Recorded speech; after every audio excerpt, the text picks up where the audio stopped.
ঠান্ডা করে দেব। হাজিরি কেন পাওয়া গেল না? তো শুনেছে যে আমার উপরে নবী রাগান্বিত হয়ে আছে। সাথে সাথে বেলা 10টা-11টার সময় আবার উঠতে উঠতে এখানে এসে নবী সুলাইমানের সিংহাসনের সামনে এক জায়গাতে বসে, যে আগেই বলছে, আগেই নবী সুলাইমানের কিছু জিজ্ঞাসা করার আগে কি বলছে? আহাত্তু বিমা লাম তুহিত বিহি, এ নবী আমি আপনার কাছে এমন একটা সংবাদ নিয়ে এসেছি যে সংবাদ আপনি জানেন না, এমন একটা তথ্য নিয়ে এসেছি যে তথ্য আপনি রাখেন না। তখন নবী সুলাইমান তাজ্জুব হয়ে বলে যাচ্ছেন, এমন কি ঘটনা দেখেছো যেটা আমি জানি না আর তুমি একটা পাখি হয়ে জানো? বলছে এই জন্য আমার দেরি। কি দেখলে? একটা মেয়ে ছেলে সিংহাসনে বসে আছে আর ওখানে সূর্যের পূজা করছে সব লোকেরা।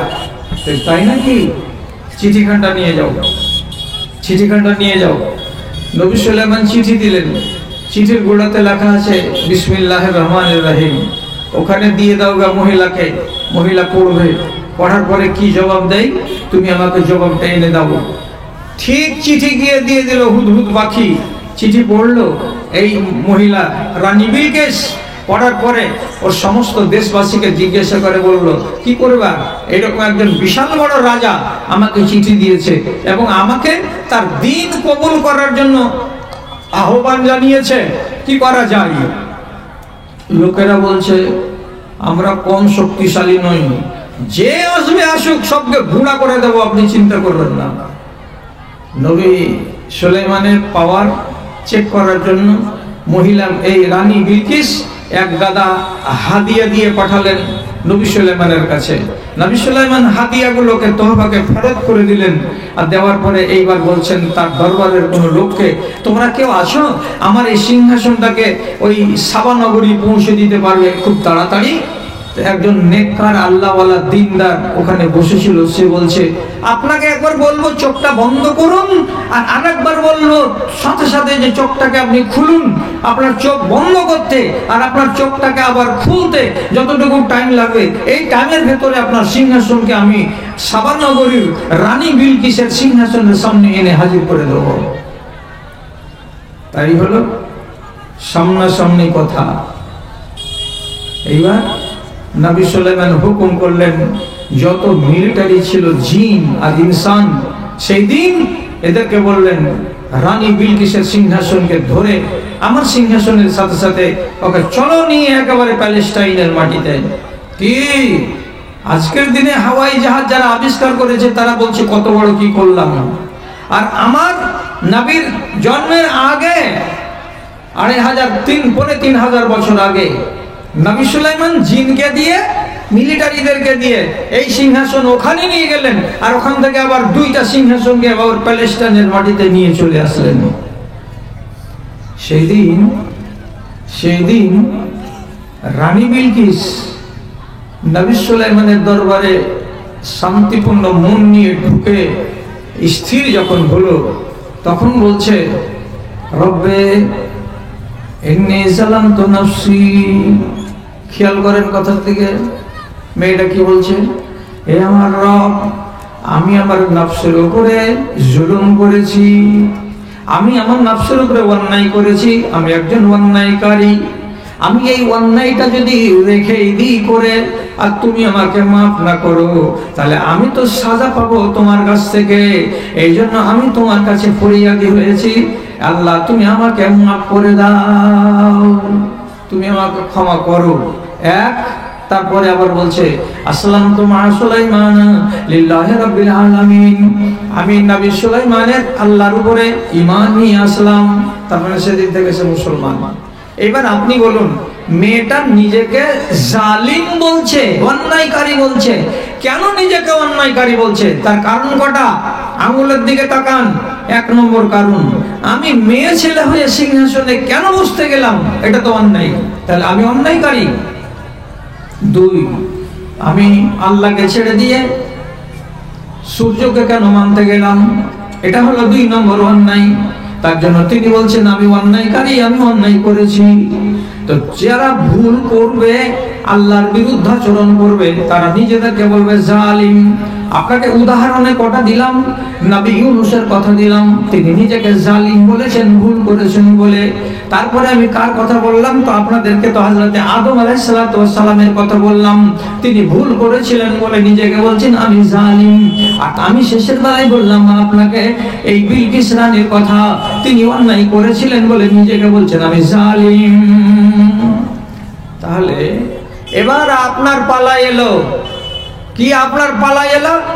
আপনি কানটাকে চোখা করেন। আল্লাহর নিষেধকে অগ্রাহ্য করার কারণে যদি হযরত আদম জালিম হয়ে থাকেন, তাহলে আপনাকে এবার খোলাখুলি বলছি, যারা সুদ খায় তারা জালিম না জালিম নয়? যারা মদ খায় তারা জালিম না জালিম নয়? যারা ব্যভিচার করে তারা জালিম না জালিম নয়? আল্লাহ ব্যভিচারে নিষেধ করেছেন, আল্লাহ সুদে নিষেধ করেছেন, আল্লাহ ঘুষে নিষেধ করেছেন, আল্লাহ চুরিতে নিষেধ করেছেন, আল্লাহ তাআলা গীবত করতে নিষেধ করেছেন। তাহলে এই যে নিষেধ নিষেধ নিষেধ এতদিন ধরে ওয়াজ শুনলেন, এখন যদি সেই নিষেধকে আপনি আর আমি উপেক্ষা করি, না মানি, এখন যদি মুসলমানদের গ্রামে সুদখোর থাকে, এখন যদি মুসলমানের গ্রামে মদখোর পাওয়া যায়, তাহলে আপনি বলুন আপনার সম্বন্ধে আল্লাহ তাআলা কি বলেছেন সূরা কাহফে? ইন্না মিনাল মুজরিমিনা মুনতাকিমুন, আমি এই মুজরিমের বদলা চুকিয়ে নেবই নেব। আমাকে আল্লাহ, আমি আল্লাহ, আমাকে ক্ষমতা আছে। কেমন করে চুকাতে হয়? হয় দুনিয়াতে নেব, না হয় আখিরাতে নেব। যে মুসলমান ভালো করে চিন্তা করবেন, আপনারা মনে মনে বলবেন কই আমাদের আল্লাহ তাআলা বদলা নিয়েছে? আমরা তো অনেক মদ খাই, আমরা তো সুদে জড়িয়ে আছি, আমরা তো ঘুষে জড়িয়ে আছি, তো আল্লাহ তাআলা তো এখন পর্যন্ত আমাদের কাছ থেকে বদলা নেননি। আপনাকে গালে গালে যদি কেউ চড়ায়, তাহলে আপনি বলবেন আল্লাহ বদলা নেবেন? মুসলমানদের বদলা এই যে হচ্ছে আল্লাহর নাফরমানির কারণে, আপনি কতটি চোখে দেখবেন? আমি একটা বলছি 18 বছর বয়সের নিচে বিবাহ করে 3-4টে ছেলের বাপ মা হয়ে গেছে, এমন স্বামীগুলোকে আসামের সরকার 7,500 জনকে ধরে জেলে ভরেছে। তুই কিসের জন্য এই মেয়েটাকে বিয়ে করলি যার বয়স 18 হয়নি? অথচ 3 ছেলের বাপ, ওর বাপকে বেঁধেছে, মেয়েটার বাপকে। কেন বিয়ে দিলি মেয়েটা 18 বছরের আগে? 7,500 জন ছেলে আর ছেলের বাবা জেলখানাতে পড়ছে, কেউ তাদের তদবির করার নয়, তোরা হলো ধর্ষণকারী। আপনি বলুন ইজ্জত কোথায়? মুসলমান ইজ্জত আছে? ফাতেমার বয়স 15 বছর, নবীজির বেটি বিয়ে হয়ে গেছে। তাহলে পরে ফাতেমার বেটির বিয়ে যে রাসূলুল্লাহর বেটি ফাতেমার যে বিয়ে হলো, কি রাসূলুল্লাহ অন্যায় দিয়েছিলেন যে 15 বছর বয়সে কেন বিয়ে হলো? তাকে কি জেলে পুরতে হবে? আপনার ইজ্জত খেয়ে গেছে আসামের মাটিতে। আমরা বক্তা আসামের মাটিতে জালসা করতে ডেট নিতে পারছি না, সাহসে কুলাই না বলে। কেন?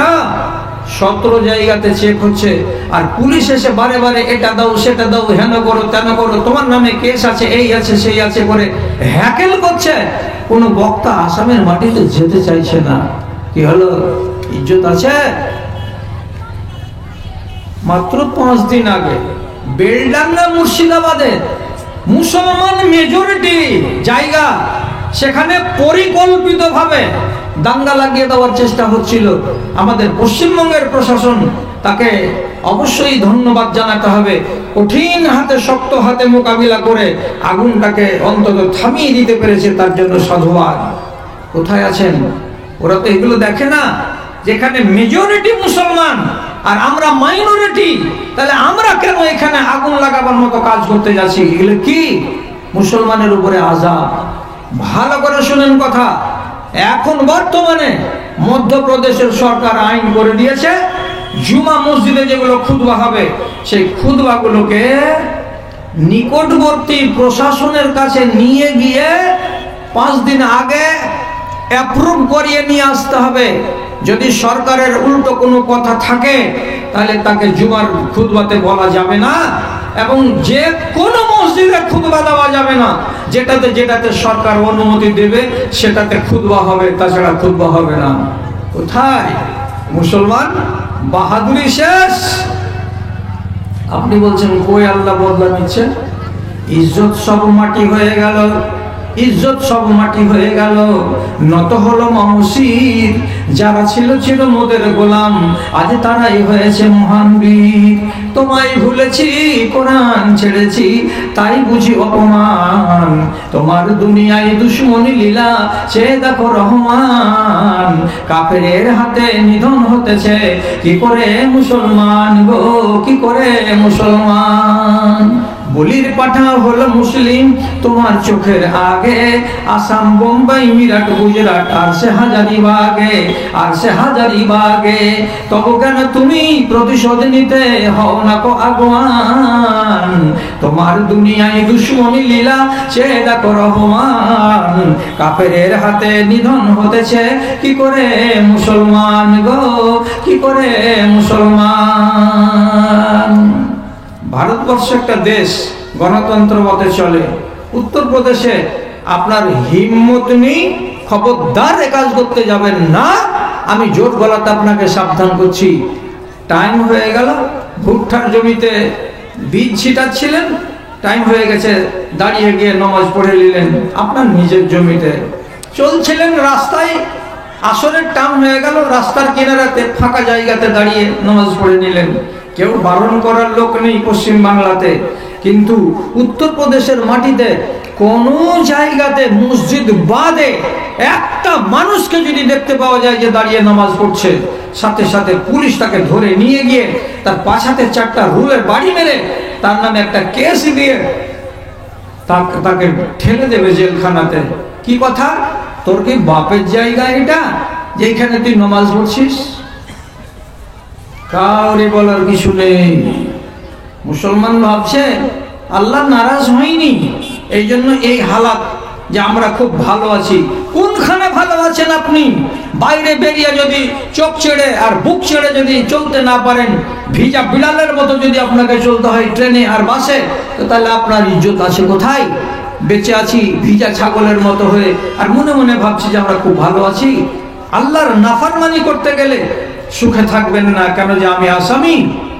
যারা সুদ খায়, সুদ যারা খায়, তাদের সম্বন্ধে রাসূলুল্লাহ বলেছেন 70টা গুনাহ আছে সুদের, আর সবচাইতে নোংরা যেটা গুনাহ 70টার ভিতরে যেটা হালকা, সেটা হালকাটা কি?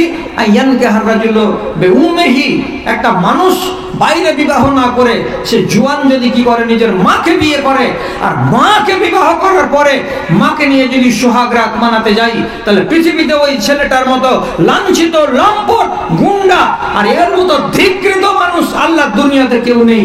তাহলে সবচাইতে নিচু দরের গুনাহ হলো সুদের। কোনটা? তো নিজের মাকে বিয়ে করাটা। এত বড় নোংরামি কাজ হচ্ছে সুদ খাওয়া। অথচ আপনি তো জানেন ভালো করে যে আমাদের দেশের বন্ধন ব্যাংকে কতটি বেটি ছেলের খাতা খোলা আছে শুধু লোন। আমাদের দেশে অন্যান্য ব্যাংকে, স্টেট ব্যাংকে, এলাহাবাদ ব্যাংকে, আর কোনো ব্যাংকে, আরে ব্যাংক যেটা আপনাকে দিচ্ছে সেটা শুদ্ধ হারাম।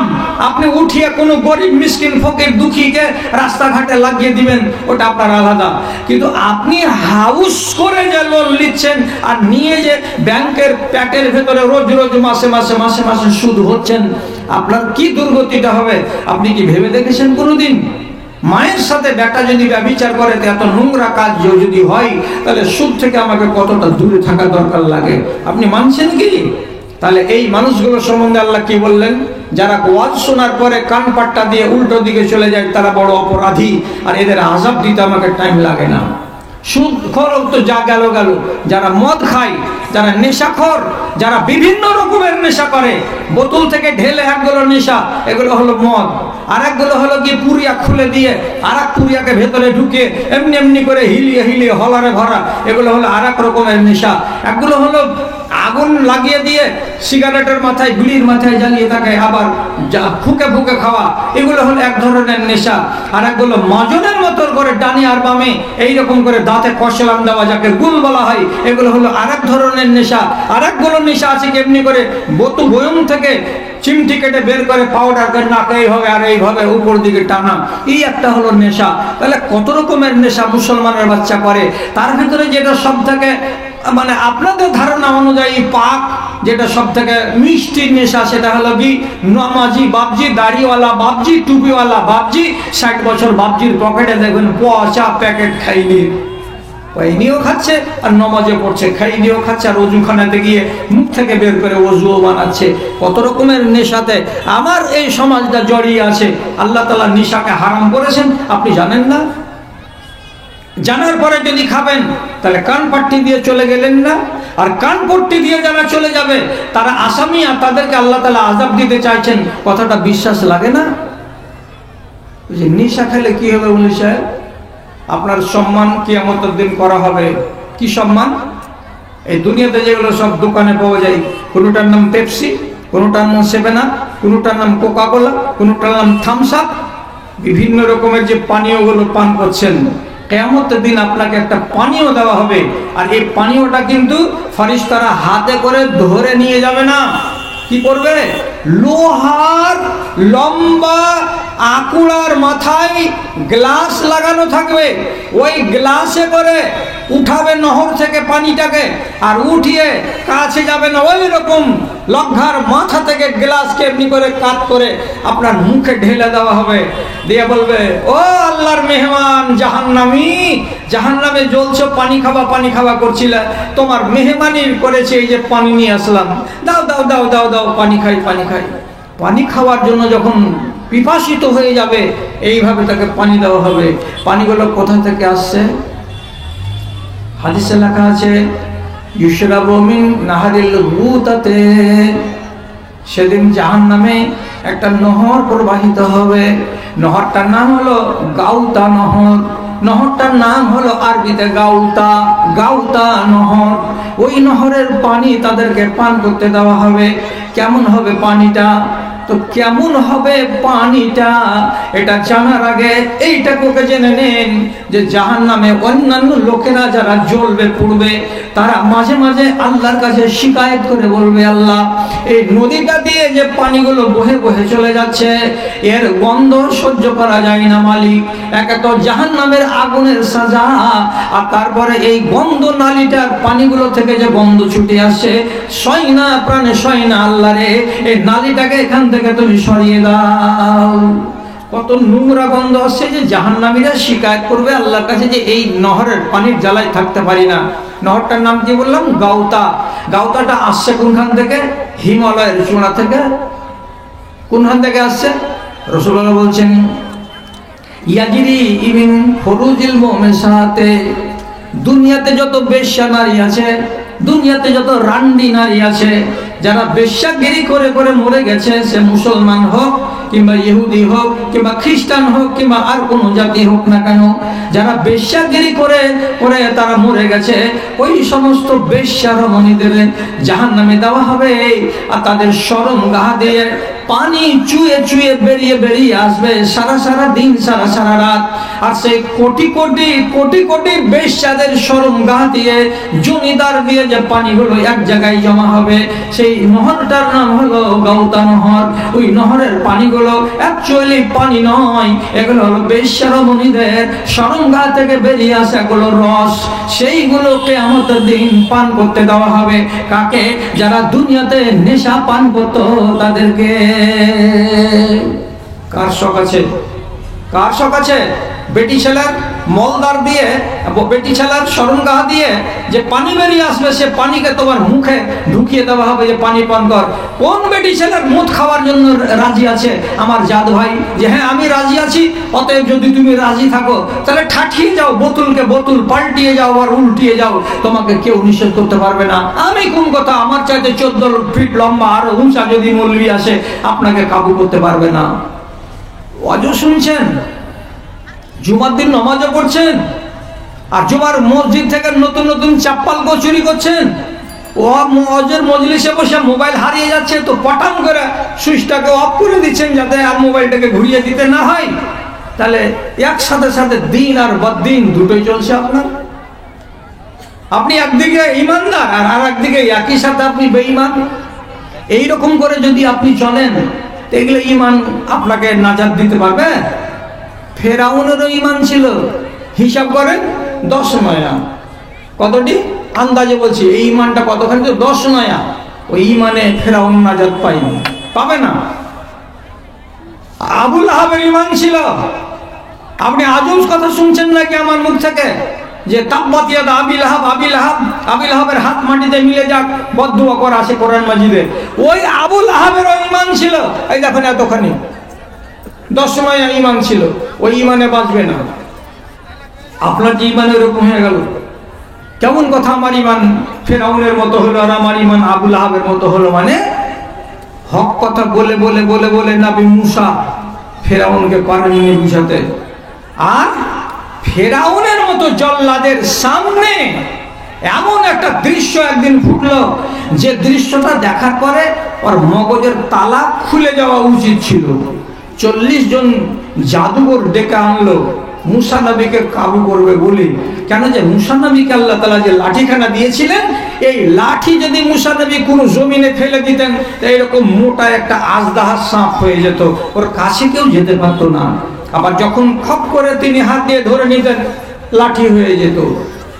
মুসা নবীর মুজিজাকে মানবে না, জাদুঘর বলেছিল বলে কাবু করবে বলে 40 জন তার দেশের শ্রেষ্ঠ জাদুঘরগুলোকে একদিন জমা করে গোটা এলাকাতে খবর দিয়ে যে আজকে মুসা নবীকে কি করা হবে, পরাস্ত করা হবে, তোমরা হাজির হও। দর্শকের শেষ নাই, হাজার হাজার দর্শক। এবার মুসা নবী বলছে, ওই তোমার জাদুঘর, যে দেখো সামনে 40টা জাদুঘর, সব জাদু করবে, এবার কত পারো তুমি দেখছি। তখন নবী মুসা বললেন, তোমরা জাদু দেখাবে না আমি আমারটা দেখাবো? শুরু করবে না আমি শুরু করব? তখন যতটি জাদুঘর ছিল, কার হাতে এরকম মোটা এত বড়খান রশি আছে, রশি যদি ফেলে দেয় তো আলাদ সাপ হয়ে যাবে। কার হাতে এখানটা কঞ্চি আছে, ও যদি ফেলে দেয় তো খরিস সাপ হয়ে যাবে। কার হাতে আর একটা ডান্ঠা আছে, ও যদি ফেলে দেয় তাহলে ডাঁড়াল সাপ হয়ে যাবে। সব বিভিন্ন জিনিস নিয়ে 40 জন জাদুকর সামনে এক এক করে ফেলতে লাগলো। যেমন মাদারির খেলা হয়, এইরকম গোল বৃত্তের মাঝখানে সাপে সাপ, সাপে সাপ, এই মোটা এই মোটা, এই বড় এই বড় এই বড় সাপ, সব কিলবিল কিলবিল কিলবিল করতে লাগলো। নবী মুসা বললেন, আর আছে তোমাদের? তো বলছে, হ্যাঁ আমরা যা করার করে দিয়েছি। ফেরাউন হাসছে একটা বড় চেয়ারে বসে বসে, মুসা তুমি বাকড়ামি করছিলা? তুমি মনে করছো আমার মতো আর জাদুঘর দেশে নাই? এবার নাও, কতটি জাদুঘর তোমার সামনে এনে হাজির করেছি। নবী মুসা বিসমিল্লাহির রহমানির রহিম বলে নিজের লাঠিখানাকে জমিনের উপরে রেখে দিলেন। সঙ্গে সঙ্গে এই এত বড় সাপ হলো যে সাপের নামও চাবল হলো 1 নম্বর সিঁড়িতে, আর সাপের উপরের চাবল চোয়ালটা হলো দোতলার উপরকার সাম সাইডে। এত বড় ফাঁক করলো, আর করার পরে যতটি সাপ ছাড়া ছিল সমস্ত সাপটিকে এক এক এক এক করে পেটের ভেতরে ভরে দিয়ে পেটকে টিকটিকা করে দেওয়ার পর খালি তাকাইছে, আর সাপ আছে, আর সাপ আছে, তার সাপ নাই। সমস্ত সাপকে যখন গিলা হয়ে গেছে, নবী মুসা খট করে লাঠিখানকে ধরলেন, সাপটাকে ধরলেন, সাথে সাথে লাঠি হয়ে গেল। 40 জন জাদুঘর এইবার সাথে সাথে তারা বলছে, আমরা মুসা নবীর আল্লাহর উপরে ঈমান আনলাম এবং মুসা নবীকে আল্লাহর প্রেরিত রাসূল বলে মেনে নিলাম, আমরা তোমাকে বিশ্বাস করলাম, তোমার উপরে ঈমান আনলাম। তখনই এই ফেরাউনের মতো জল্লাদ বলেছিল, আমার বিনা অনুমতিতে আমার বেতন খাওয়ার লোক তোমরা, কিসের জন্য তোমরা এইরকম করে মুসাকে মেনে নিলে? অবশ্যই অবশ্যই তোমাদেরকে শুলিতে ছাড়াবো এবং তোমাদের হাত আর পা গুলোকে উল্টা পাল্টা করে আমি কাটবো, আর কাটার পরে শুকনো খেজুরের গাছে তোমাদেরকে ঝুলিয়ে দেওয়া হবে। এত বড় অন্যায় তোমরা করলে কেন? হযরত ইবনে আব্বাস রাদিয়াল্লাহু তাআলা বলছেন, আসবাহু সাহিরাতান ওয়া আমসাউ শাহিদিন। সকালবেলায় হলো সবটি জাদুঘর, আর সন্ধ্যাবেলায় সবটি হলো সোহাদা। এসেছিল তারা জাদুঘর হয়ে 40 জন, আর মরে গেল তা তারা হয়ে গেল শহীদ। কেন যে ওই লোকগুলোকে ফেরাউন জিন্দা করে রাখেনি। তাহলে এত সত্য জিনিসটা চোখের সামনে আসার পরেও ফেরাউন মানতে পারেনি। এই ফেরাউন যখন শেষের বেলায় নীল নদী পার করে চলে যাচ্ছিল, তখন আল্লাহ তাআলা বলছেন, এই নীল নদীর রাস্তা আমি বানিয়েছিলাম মুসা নবীর জন্য আর তার মিলিটারিদের জন্য, ওরা চলে গেছে, আর জল্লাদ ফেরাউন আবার এখানে পা দিয়েছে। এর মতো জল্লাদকে পার হতে দেওয়া যাবে না, তুমি মিলে যাও, গায়ে গা লাগিয়ে দাও। 12টা রাস্তা হয়েছিল নীল নদীর গায়ে, মুসা নবী করেছিলেন লাঠি মেরে, সব রাস্তাটি বন্ধ হয়ে গেল, আর সমস্ত ফেরাউনের লাই লস্করগুলো তাদের ডুবে মরল।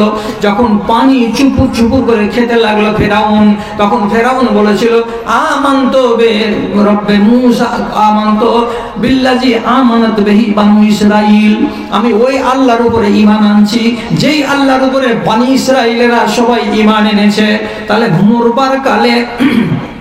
মরবার কালে ফেরাউন কি বলছে, আমানতু, ওই আল্লাহর উপরে ঈমান আনলাম যে আল্লাহর উপরে ঈমান এনেছে বানু ইসরাঈলেরা, আর যে আল্লাহর উপরে ঈমান এনেছে হযরত মুসা আলাইহিস সালাম, আমি ওই আল্লাহকে বিশ্বাস করতে গেলাম। আল্লাহ রাব্বুল আলামিন আসমান থেকে ফেরেশতাকে পাঠিয়ে বলছেন, ওর মুখে কাদা ভরে দাও, আর একবার যেন সে বলতে না পারে যে আমি আল্লাহর উপরে ঈমান আনলাম। ঈমান তো আনলো, তখনও দম ছিল, দম থাকা অবস্থাতে বলল যে আমি আল্লাহর উপরে ঈমান আনলাম, কিন্তু মরবার কালে শরবত কাম দিল কি? কাম দিল না। তা আপনার জীবন কেটে যাচ্ছে বেয়ারামি করতে করতে, যেদিন প্যারালাইসিসে ধরবে, আর যেদিন আপনাকে স্ট্রোক হবে, অথবা যেদিন আপনার বড় একটা রোগ হয়ে গেল, কি যে আপনার কিডনি ফেল হয়ে গেল, বিশাল যখন ধরে নিলে, তখন নমাজির বেটা নমাজি, এর আগে নমাজ নাই, এর আগে রোজা নাই, এর আগে দিন ধর্ম নাই। এখন আল্লাহ যখন আপনাকে বিছানায় লাগিয়ে দিয়েছে, তখন আপনি শুরু করলেন শুয়ে শুয়ে তায়াম্মুম করে নামাজ পড়তে, তাহলে বাকি জীবনের খেসারতটা কে দেবে? আপনি বলুন তো, এইরকম করে দাগাবাজি করে যদি দুনিয়াতে বাঁচেন, তা আপনার ইমানটাকে তো দেখে মনে হচ্ছে আল্লাহ মাপ দেন আমাকে, যে এইসব ফেরাউনের ইমানের মতো ইমান। আবু লাহাবের তো ইমান হালকা দশমে বরাবর ছিল। আমাদের জাতের ভেতরে এক একটা লোকের এমনও ইমানের দশা যে আবুল হাবের সমান হয়তো ইমান তার আছে কিনা বিশ্বাস করেন। আবুল হাবের 2 বেটার সাথে নবীজির 2 বেটির বিয়ে হয়েছিল একই টাইমে। আবুল হাবের 2 বেটা, ওতবা আর ওতাইবা, এটা রাসূলুল্লাহর 2টা জামাই। আর আবুল হাব আল্লাহ পাকের নবীর বিহাই, কথা বুঝতে পারলেন কিনা? বিহাই। আর বিহাইয়ের নামে কোরআন মাজিদে আয়াত নাযিল হলো যে আবুল হাবের 2খান হাত মাটিতে মিশে যাক। যখন এই সূরাটা নাজিল হলো, তখন আবু লাহাব একবারে কিলবিলিয়ে গেল, আর ওর স্ত্রী উম্মে জামিল কত রাগ হলো। বাড়ি গেছি যে এখন বলছে, হ্যাঁ আমার স্বামীর নামে কোরআন এসছে, আর আমার স্বামীর 2খান হাত মাটিতে মিশে যাক বলে মুসলমানেরা সব বদদোয়া করছে। তো স্বামীটাকে তখন বলছে, তুমি কি করছো বুড়া হুড্ডা মুখা, কিছু করতে পারো না? কি করব? তো মুহাম্মাদের সাল্লাল্লাহু আলাইহি সাল্লাম 2টা বেটি আছে আমার বাড়িতে বহু হয়ে, একটা বেটিকে অর্থব না আমরা, দুশমনের বেটিকে বাড়ি থেকে হাঁকাও। তখন আবু লাহাব কইছে, ঠিকই কইছিস তুই রে, থবো না দুশমনের বেটিকে। 2টা বেটাকে ডেকে কইছে, আমার মাথা আমার হাত পা তোদের 2 ভাইয়ের উপরে হারাম, ছুবি না আমাকে, যতক্ষণ পর্যন্ত আমার কথা না মানবি আর না শুনবি। রাসি আলা রাসি কুমা হারামুন, তোমাদের উপরে আমার মাথা আর আমার দেহ হারাম, আমার যদি কথা না শুনো। 2 বেটা তখন কইছে, বাজান আপনার কথা শুনবো না তো কার কথা শুনবো? কি বলছেন বলেন। 2 বেটাকে তখন আবু লাহাব বলছে, আমার চোখের সামনে তুই তোর বাড়িওয়ালিকে এক্ষুনি তালাক দিয়ে দে, আর নাবির বাড়িতে ওর বেটি 2টোকে জমা করে দিয়ে আই, কারণ যে দুশমনের বেটিকে আমি বাড়িতে রাখবো না।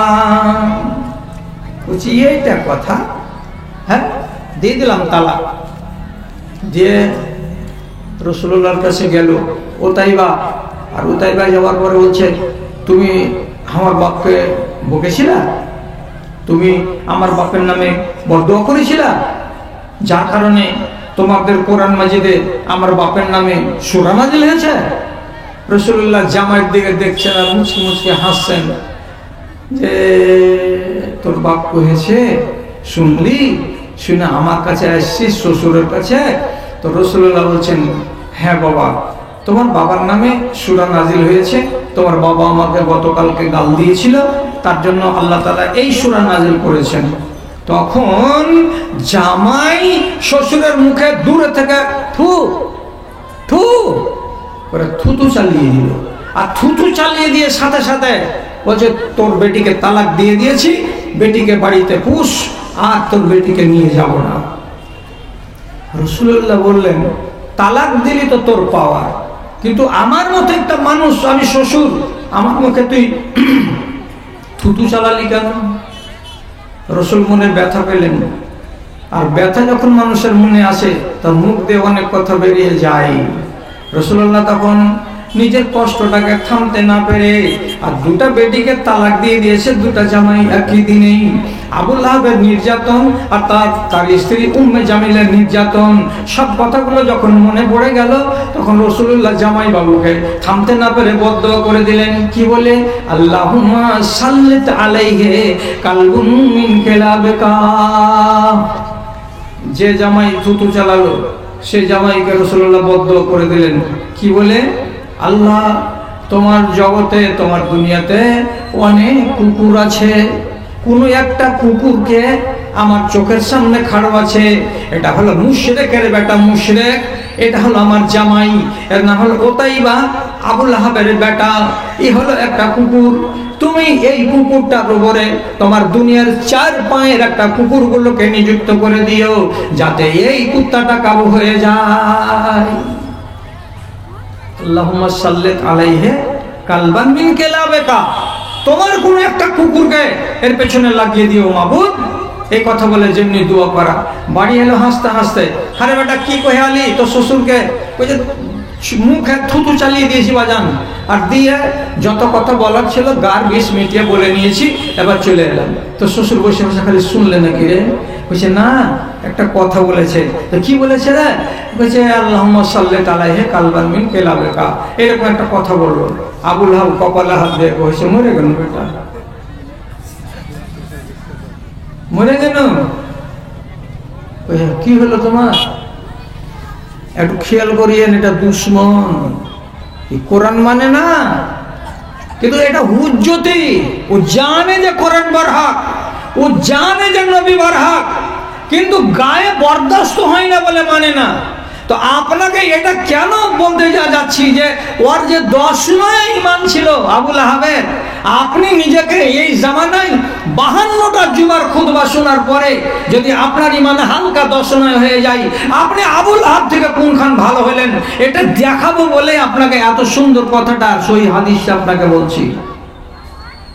15 দিন 20 দিন পরে বেটা ব্যবসা করার জন্য সিরিয়া যাবে, একদল লোক 15টা ছেলের কাফেলা উঁটে করে এখান থেকে চামড়া নিয়ে যাবে, আর চামড়া ওই দেশের মাটিতে বিক্রি করে ওখান থেকে আনাজ নিয়ে আসবে।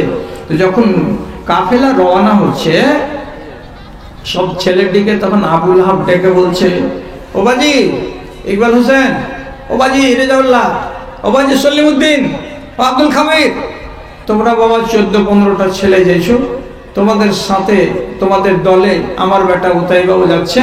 তো একটা কথা আমি মক্কার একটা নেতা বলছি তোমাদেরকে, আমার বেটাকে তোমরা রাস্তাতে চোখ চোখ করে দেখে থাকিও, আমার বেটাকে কোনো সময় তোমরা একাই কোনো জায়গাতে যেতে দিও না। আর রাতের বেলায় যখন ঘুমাবে তখন আমার বেটাকে কিনা রাতে বিছান দিবা না, আমার বেটার বিছানা যেন তোমাদের বিছানার মাঝখানে হয়। কথাটি মনে থাকবে রে বাপ তোদের? হ্যাঁ থাকবে। নেতার বেটা, নেতার কথা। এখন এই কথাটা কেন বলছে আবু লাহাব? তো আবু লাহাব নিজের বেটাকে বলছে কি, ইন্নী আশাদুল্লাহ খাইফান আলাইকা লে দুআ ইন নবী আলাইকা। ওরে আমার বেটা, তোমাকে ভয় লাগে না, কিন্তু আমার ভিতরটা খালি এমনি এমনি এমনি এমনি করছে। কেন এমনি করছে? যে ওই লোকটা যে বদদোয়া করেছে তোমার নামে, ওই লোকটার দোয়া কোনোদিন রদ হয় না। ওই লোকটার মুখ দিয়ে যেটা বেরোবে তার রব ওটাই কথা শুনবে। তোর উপরে যে বদদোয়া করেছে, আল্লাহ এর উপরে একটা কুকুরকে তুমি নিযুক্ত করে দিও। তার জন্য ভিতরখানে আমার এইরকম দুরু দুরু দুরু দুরু করে কাঁপছে, আল্লাহ আমার ছেলের কি হয়, আল্লাহ আমার ছেলের কি হয়। সিরিয়া পৌঁছতে পারেন। এক ময়দানে গাছের কাছে গিয়ে তারা খিমা টিমা লাগিয়ে দিয়ে রাতের বেলায় শুয়েছিল। আর ঘুমন্ত অবস্থাতে ময়দানের দিক থেকে, পাহাড়ের কিনারা থেকে এদিক ওদিক থেকে কোথায় একটা নেকড়ে বা গেল। আসার পরে এই যে 14-15 জন লোক শুয়ে আছে রাতের বেলায় বিছানায়, একটা করে লোকের কাছে ওর ঘাড়ের কাছে যায় আর নাক লাগিয়ে এমনি করে একটু করে শুকে শুকে দেয়, শুকে দেয় বলে এটা নয়, এটাকে বাদ দিয়ে আর একটাকে শুকে না, এটা নয়, এটা 2টা 3টা 4টাকে শুকে দেখে আর চলে আসে, এটা নয়, এটা নয়। এই করতে করতে আর একবারের বার মধ্যখানে যে শুয়েছিল ওই শুয়ে থাকা মানুষটার কাছে, তার ঘাড়ের কাছে গিয়ে এই নেকড়েটা আস্তে করে নাকটাকে নিয়ে গেল। আর নাকটাকে নিয়ে গিয়ে তাকে শুকে দেখলো। আর শুকে দেখার পরে মুখটাকে উঠিয়ে দেওয়া, বলছে হ্যাঁ ঠিক আছে, ঠিক আছে। সাথে সাথে তাকে আক্রমণ করলো, ঘাড়ে কামড় দিল, ললিটাকে ছিঁড়ে দিল। আর চিৎকার করার সুযোগ পেল না, লুহুলাহান হয়ে গেল, ওই জায়গাতে তার মরণ হয়ে গেল। মাল্যটাকে তো 4 পায়ের একটা জানোয়ার, আকৃতি কেমন তো কুকুরের মতো। নবীজি বলেছেন কোন একটা কুকুরকে তারপরে ছেড়ে না লাগিয়ে দিও। মরে গেল ওই মাটিতে, ব্যবসা করা হলো না। 20 দিন 1 মাস পরে কাফেলা যখন বাড়ি ফিরে এলো, আবু লাহাব বলছে তোমরা সবাই এলে, আমার বেটা কোথায়? সবাই রিপোর্ট করে বলছে আপনার ছেলেকে ঘিরে রেখেছিলাম কোনো একদিন কোনো এক রাতের বেলায়, আমরা সবাই মাঝখানে তাকে পাহারা দিয়ে ঘুমাতে দিয়েছি, অথচ কখন কি কোন জানোয়ার যে এসেছিল গর্দনটাকে কেটে ললিটাকে ছুটিয়ে দিয়েছে, লহুলাহান হয়ে পড়ে আছে, কোনো শব্দ বলতে পারেনি। আমরা ওকে ওই বিদেশের মাটিতে কাফন পরিয়ে দিয়ে কবর দিয়েছি, দেওয়ার পরে আমরা চলে এসেছি। আবু লাহাব বলছে মুহাম্মদ সাল্লাল্লাহু আলাইহি সাল্লামের দোয়া, যেটাকে নিয়ে আমি ভয় করতাম, সে দোয়াটা সত্যি প্রমাণ হয়ে গেল, আমার বেটাকে কুকুরেই খেয়ে নিল। যেদিন দোয়া কানে গেছিল সেদিনই বলেছিল আবু লাহাব যে আমি কঠিন ভয় করি ওই লোকটার দোয়াকে, যে লোকটার দোয়া আল্লাহ তাআলা জীবনে ফেলে না। একটা মুশরিকের বিশ্বাস এতখানি আছে যে রাসূলুল্লাহর দোয়া পড়বে না, আর আপনি রাসূলুল্লাহর উম্মত হয়ে এখন পর্যন্ত রাসূলুল্লাহকে ভালোবাসতে পারলেন না, আর এখন পর্যন্ত খাঁটি উম্মত হওয়ার চেষ্টা করতে পারলেন না।